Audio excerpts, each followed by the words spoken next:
So continuing the theme of virtual cohorts, I'm going to hand over to Hannah Anderson, who's going to tell us about murine, virtual murine cohorts. So all over to you. You.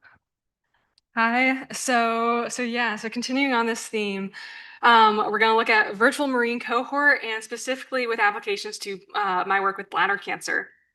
So why might you care about this presentation? Um, and so one thing you could say is I have a lot of variability in my data, and because of that, I want to make a virtual cohort to evaluate different treatment responses. Um, you could also care about it because you say, I want to minimize the number of mice that I'm using in my experiments. And so by using a virtual cohort, I can expand that into thousands of virtual mice from a smaller set of mice. You might also say, I need some ideas for how to generate digital twins. And so each of these will be a little bit addressed in this presentation. So here is the pipeline that I used to develop my virtual cohort. I used it specifically for mice. It's not necessary to just use it for mice.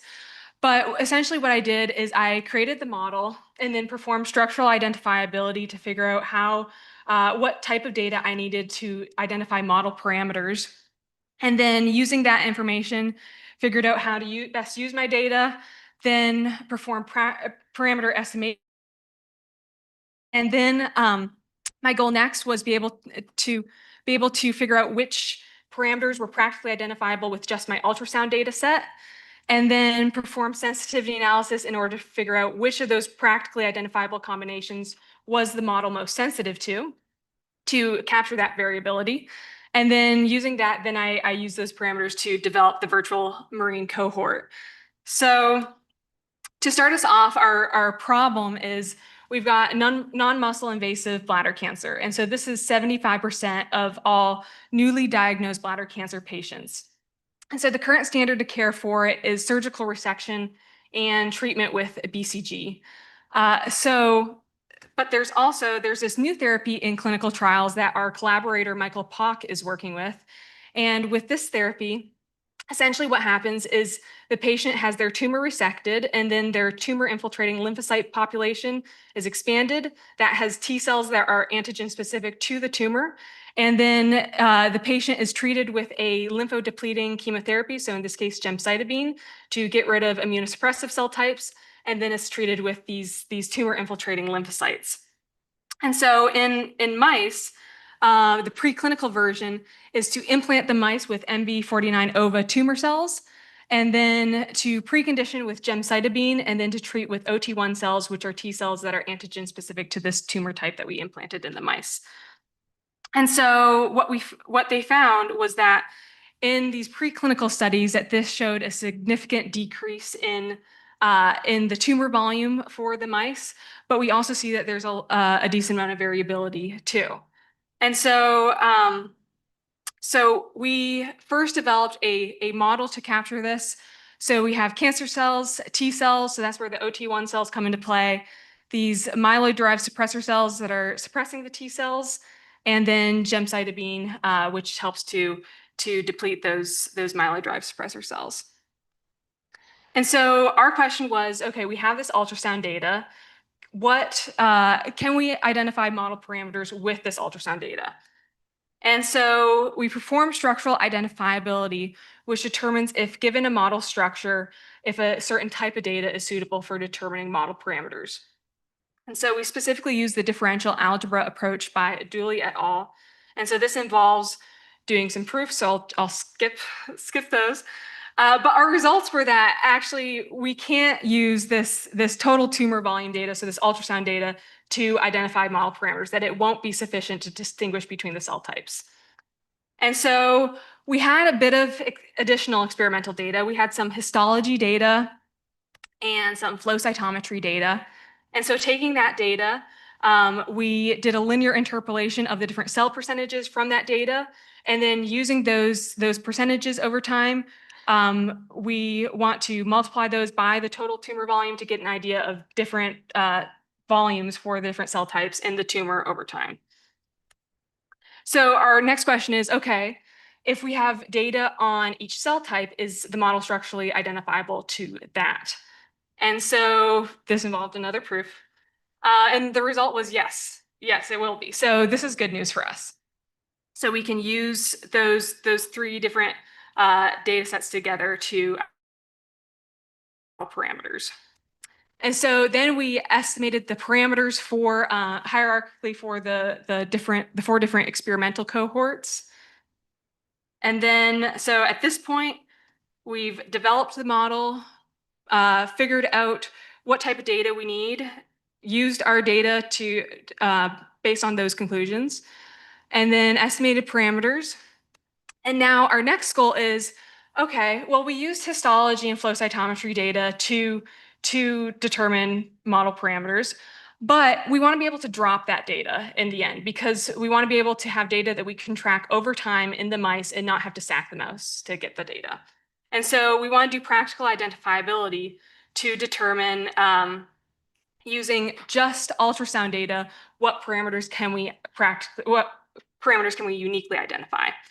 And so where this fits into play with structural identifiability, so both are under parameter identifiability. Structural is the more theoretical side, only considering the model structure and the data type. Practical is more of a real world approach. So this takes into account an actual data set. And so you consider data noise and sparsity in determining these parameters. And so our method to do this was using profile likelihoods. And so our results were, so basically how to interpret these is you've got the parameters within their biological ranges, and then you vary that parameter, and then you re-estimate the model error. And if you have a distinct minimum, that shows there's a unique value that best represents the data, because that's a distinct minimal error. And so that parameter is practically identifiable. And what we found is that this set of three parameters is practically identifiable with just ultrasound data. And this was actually consistent across all four of the treatment cohorts.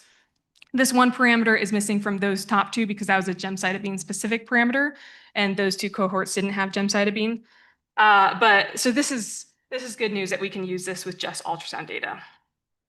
But the thing is with practical identifiability is you don't just get one set of practically identifiable parameters, but you can get multiple combinations of practically identifiable parameters based on how the parameters are interacting with each other.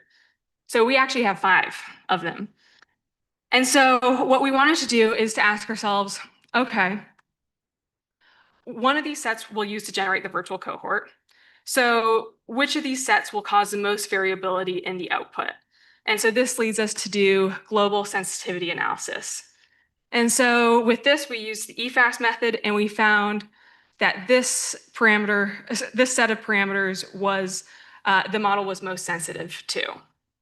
So now taking those parameters, we want to vary those and figure out the virtual cohort. And so, and actually with these, the bottom two parameters, the MDSC recruitment rate and the gemcitabine kill rate of MDSCs, those we actually see variability in the data itself from the flow data. And then there is also a recruitment assay done. And so in a different paper. And so these are suitable parameters to vary biologically.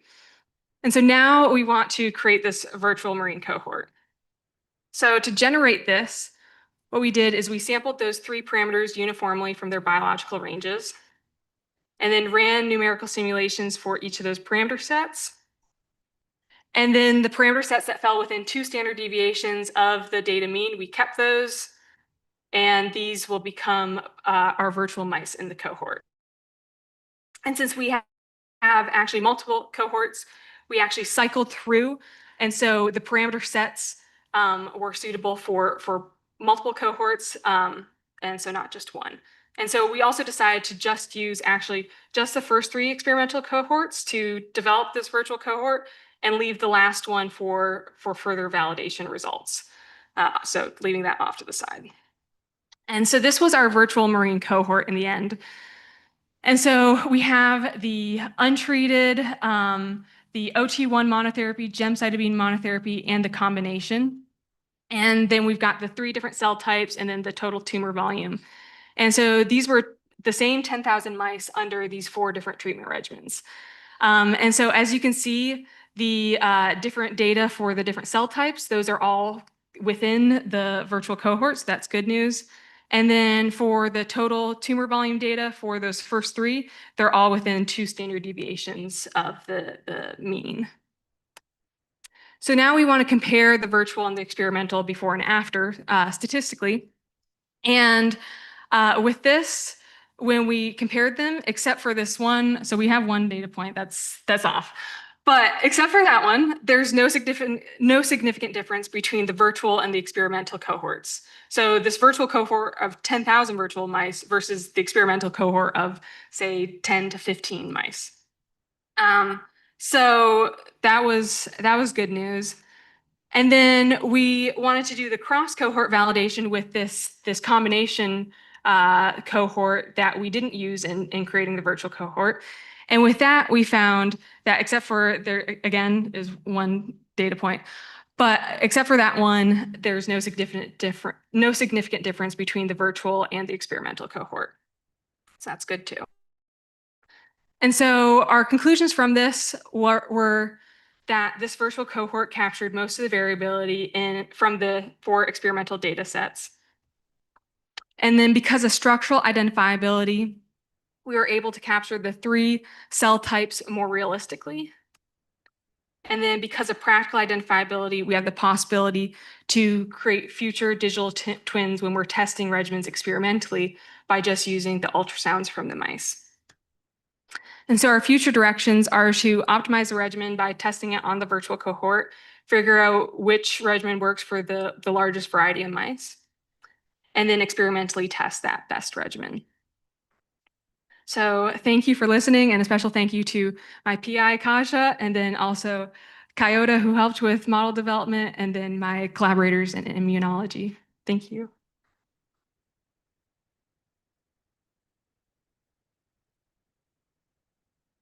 Thanks very much. We have time for 1 or 2 quick questions.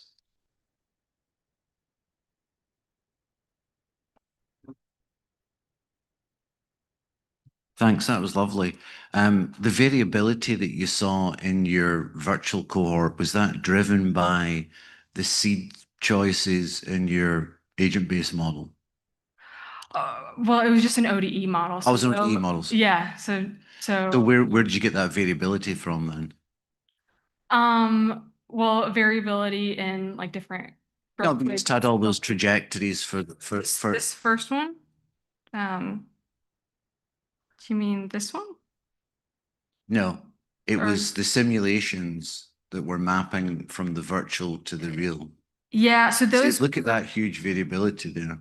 Yeah, so those were just from figuring out the parameters that the model was sensitive to, and then also the parameters that we could practically identify. Also, you were just varying it the entire space. So sorry, I misunderstood that. Yeah, just those 3 parameters. Yeah. And so then that, like, you optimize and do the fit. Yeah. So we optimize. So with the fit, we varied. There were some let me find the fit. There were some parameters that we fixed from experimental data, but so we fit those to the volumes from the different cell types. And yeah. I mean, I guess one of the reasons why I was bringing that up, because where we put our variability actually is quite important when you're defining these cohorts, right? So, yeah. Like, for example, it could be in growth rate, it could be in carrying capacity, it could be in resistance transition. I mean, I'm just generalizing here, right? But all of those could give you a similar end distribution, right, in terms of response, but they're very different routes to that response. So yeah. So from those 3 parameters that we varied for the virtual cohort, those last 2, we saw variability in the experimental data from there's a recruitment assay for the MDSCs for the second one, and then the gemcitabine from the flow data, we saw variability in the treatment response. And then the first one I'm not sure, but that was what we caught in the practically identifiable set. I think you did it right. I wasn't criticized. It was more just for me thinking through that process, because it's important where we put our variance. in the system, Yeah, that was all. no, Thanks. absolutely. Thank you. Great. Well, thank you.